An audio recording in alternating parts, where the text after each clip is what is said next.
এবং উপস্থিত রয়েছেন সহকারী।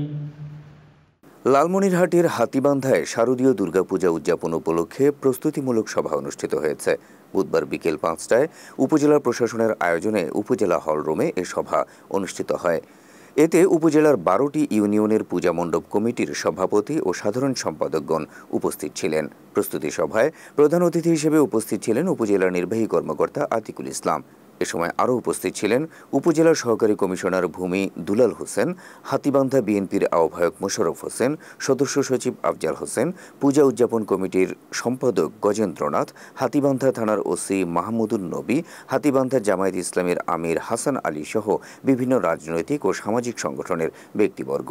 এবার প্রতিটি মণ্ডপে সিসিটিভি ক্যামেরা স্থাপন, বিজিবি ও পুলিশের স্ট্রাইকিং ফোর্স, মসজিদ কমিটির সাথে সমন্বয়, নামাজের সময় ঢাকঢোল বন্ধ, 4 জন করে আনসার ভিডিপি পাহারা, পুলিশের একটি কন্ট্রোল রুম 24 ঘণ্টা খোলা থাকা, সকল দলের ভলান্টিয়ার নিয়োগ করা সহ নানা বিষয়ে সিদ্ধান্ত গৃহীত হয়।